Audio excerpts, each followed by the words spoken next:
So in the project plan, one of our efforts, we have 7 efforts. I really encourage you to read the project plan that's in the R drive, just because it defines in often very brief terms and really stripped down terms our major programs that reflect what we talked about at the Jornada Symposium. And this is one of those objectives for the coming 5 years. And it has been a pretty consistent objective in several project plans past. But the idea here is to make ecological site description information more accessible. And we're talking specifically about ecological and management information. And why does it need to be more site-specific? This is really the fundamental premise of ecological sites, that potential ecosystems vary with soils, topography, and climate, and that responses to management are influenced by soils, topography, and climate. For example, you might start off with what appears to be a very similar type of shrubland that represents an encroached or degraded state of a former grassland, but when you apply the herbicide, you get lots of success in terms of grass recovery, or you get very little success with regard to grass recovery, and we're finding that that's predictable based upon soils and elevation. So if you wanted to target where you were going to prioritize brush management actions, you could use some classification of the land according to its likelihood of success in the future.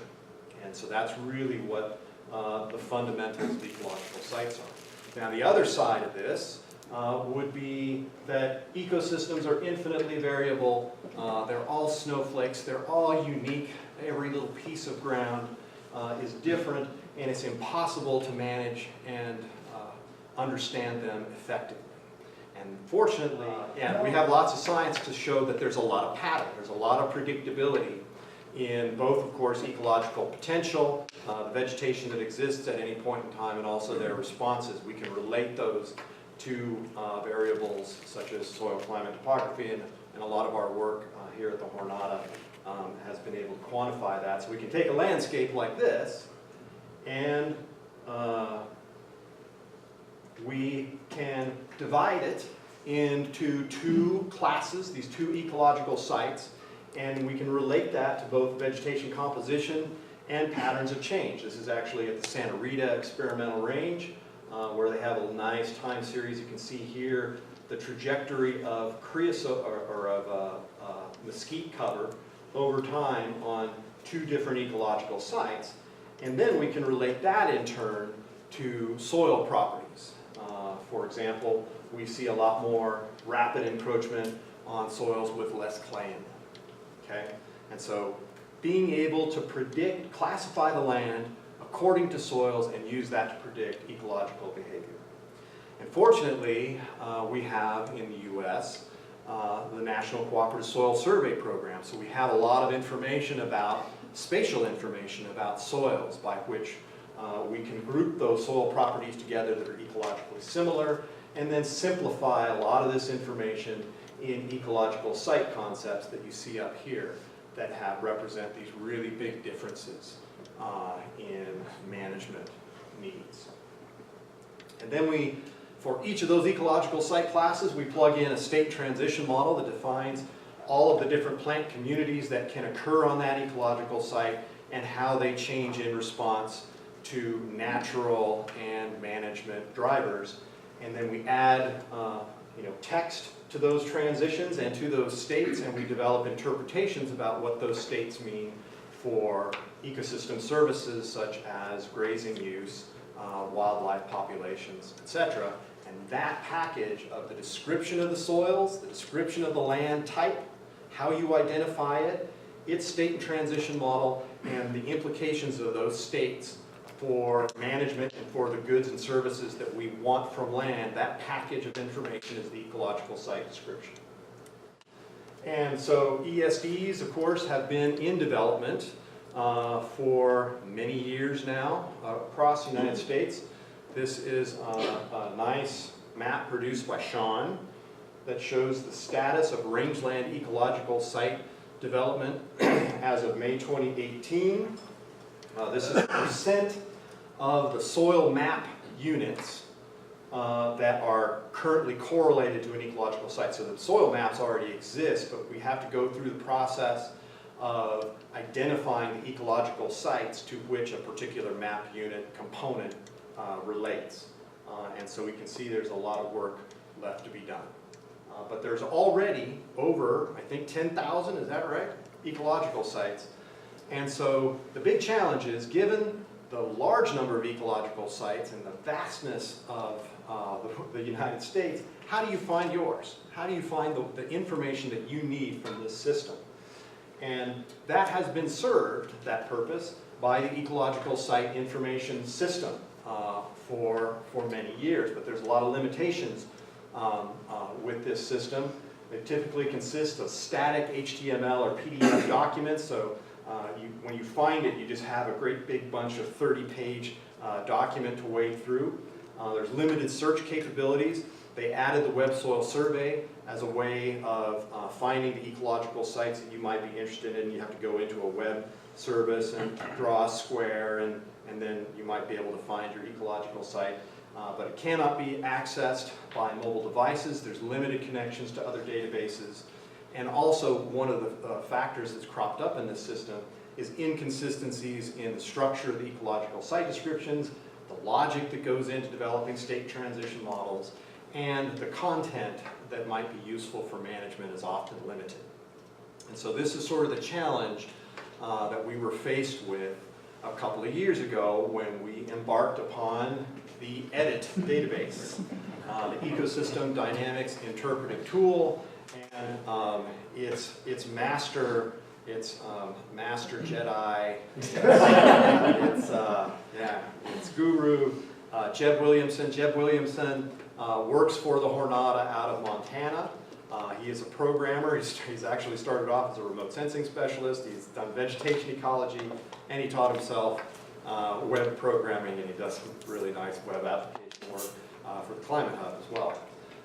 But the idea of the EDIT database was guided ESD discovery using geolocation, maps, and keys, and accessibility, particularly on mobile devices, to increase people's access to the information, and then also to provide a database structure that would improve the quality of the information. We have functions including online editing by multiple authors. There can be commenting functions by users. We have places for more management-related content, but there's still a lot of flexibility in what we can put into the database. If there's particular regions that want different kinds of interpretations, we have the ability to program that on the fly if we want to.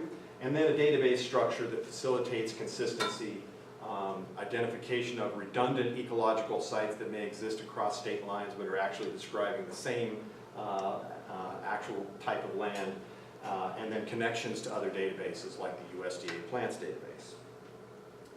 So this is the website. So it's edit.jornada.nmsu.edu. It became live with all of the current NRCS ecological site information about a month and a half ago.